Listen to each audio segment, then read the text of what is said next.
بسم اللہ الرحمن الرحیم۔ السلام علیکم۔ امید ہے آپ سب لوگ خیریت سے ہوں گے۔ بیان کیا جاتا ہے کہ چند سال قبل ایک جماعت مانسیرا سے آگے ایک چھوٹے سے قصبے میں گئی۔ اس جماعت میں ایک شخص ڈاکٹر نور محمد تھا۔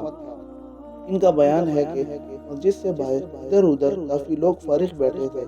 ہم لوگ ان کے پاس گئے اور مسجد میں آنے کی دعوت دی تاکہ وہ تعلیم میں شریک ہو سکے۔ کچھ لوگ ہمارے ساتھ مسجد آنے پر تیار ہو گئے۔ ایک صاحب نے کہا کہ میں نماز کے وقت آؤں گا اور نماز کے بعد عذاب قبر کا ایک واقعہ آپ لوگوں کو سناؤں گا۔ چنانچہ ظہر کی نماز کے بعد یہ شخص ہمارے پاس بیٹھ گیا۔ اپنا تعارف کروایا کہ وہ ریٹائرڈ فوجی نوجوان تھا۔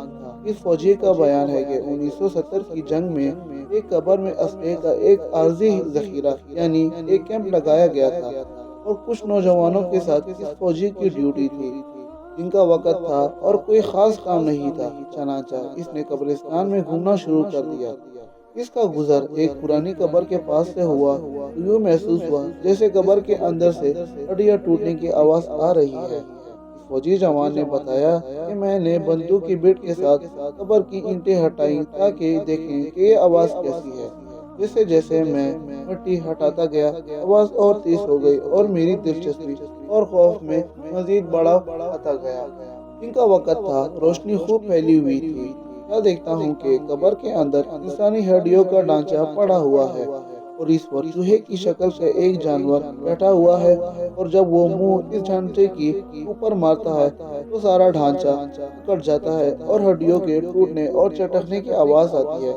میرے سامنے اس جانور نے 3 مرتبہ اپنا منہ اس ہڈی پر مارا۔ مجھے بہت ترس آیا کہ یہ جانور اس کو بہت تکلیف پہنچا رہا ہے۔ چنانچہ رائفل سے جب میں نے اس جانور کو مارنے کا ارادہ کیا تو وہ مٹی میں چھپ گیا۔ تھوڑی دیر کے بعد وہ جانور قبر سے نکل کر میری طرف لپکا اور میرے اوپر ایسی دہشت سے سوار ہوا کہ میں اسے مارنا بھول کر اپنی جان بچانے کی خاطر بھاگ کھڑا ہوا۔ کافی دور جانے کے بعد میں نے مڑ کر دیکھا، وہ جانور میرے پیچھے تیزی سے بھاگا آ رہا تھا۔ قریب ہی پانی کا ایک گڑھا تھا۔ اس جانور سے بچنے کے لیے میں اس جوہڑ یعنی گڑھے میں داخل ہو گیا۔ میں نے پیچھے مڑ کر دیکھا کہ یہ جانور جوہڑ کے کنارے پر آ کر رک گیا اور کچھ دیر کے بعد اس نے اپنا منہ پانی میں ڈال دیا۔ ایک دم پانی کھولنے لگا جس کی وجہ سے میری ٹانگیں جلنے لگی، بہت جلد سرخ ہو چکی اور آبلے پڑ چکے تھے۔ ڈر کی شدت سے میرا چلنا محال ہو گیا۔ میں نے اپنے ساتھی کو آواز دی تو جب میں نے پیچھے مڑ کر دیکھا تو کچھ نہ تھا، وہ جانور غائب ہو چکا تھا۔ چنانچہ مجھے ایبٹ آباد کے ہسپتال میں داخل کروا دیا گیا اور پھر وہاں سے راولپنڈی کے بڑے فوجی ہسپتال میں منتقل کر دیا گیا۔ میری ٹانگوں کا گوشت گلنا شروع ہو گیا تھا۔ ہر وقت بدبودار پیپ اور خون رستا رہتا تھا۔ کسی علاج سے افاقہ نہیں ہوا مگر مرض بڑھتا گیا۔ جیسے جیسے دوائی لگتی ویسے ویسے گوشت جسم سے الگ ہوتا گیا۔ یہ واقعہ وہ فوجی نوجوان بڑی سے سنا رہا تھا۔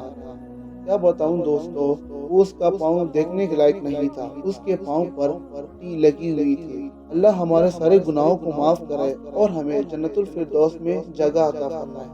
دوستو، امید ہے آپ لوگوں کو یہ کہانی پسند آئی ہوگی۔ ہمارے چینل کو لائک کریں اور سبسکرائب کریں۔ اللہ حافظ۔